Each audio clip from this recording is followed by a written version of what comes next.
ganito nyo lutuin ang paborito nyong tosino para mas lalong bumango, malambot at masarap ang kainan nyo. For today's video, magluluto tayo ng isa sa mga paborito nyong breakfast, lalo na sa mga bata. Tara, simulan na natin. So sa recipe ito, gagamit tayo dito ng 500 grams of pork na pang tosino. Para mas mapadali ang ating trabaho at hindi na tayo magmimix pa, gagamit tayo dito ng tosino mix. Isang pakete lang po ang ating ginamit. Nag-add din tayo ng 3/4 teaspoon of rosemary leaves. Pampasarap at pangpabango ito sa karne, mga mami. Nag-add din tayo dito ng 3/4 teaspoon of paprika. I-mix lang natin ito. At meron din tayo ditong 1/4 cup of fresh pineapple. Yes po, gagamit tayo dito para mas lalong tender at malambot ang meat natin.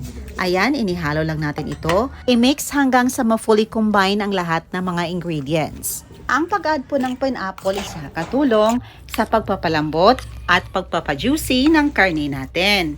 Ito na, ilagay na natin sa ating microwavable container. Sa inyo din yun, mga mamis, kung gaano kalaking cut ng tosino ang gagawin nyo. Pero sa akin, okay na to. Ayan, takpan lang natin ito at i-leave natin ito inside the chiller for 1 night. Pagkatapos, i-transfer natin sa freezer and leave for 2 nights. Ito na, after 3 nights, ito na ang ating nagawang pork tosino. O diba, napakabango nito, mga mamis, dahil sa spices na nilagay natin, ang ating rosemary leaves. Ayan, lulutuin na natin ito. Sa pagluluto naman, nag-add lang tayo sa ating pan ng katamtamang daming oil. Naglagay din tayo ng kaunting tubig para hindi masunog agad ang ating pork tosino at nakakatulong din ito sa pagluluto. Pa-fry lang natin ito hanggang sa maluto.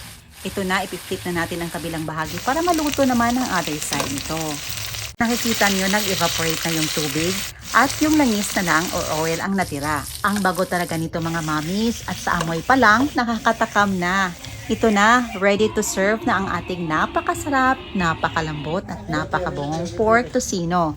I-serve natin ito with sunny side up egg at mainit na kanin. At syempre, ang aking anak ang unang tumikim. Dahil paborito niya itong breakfast at syempre, binaon din niya ito sa school. Ayan na po, mga mamis, hoping nyo subukan ang ating recipe. Salamat sa iyong panonood sa walang sawang suporta.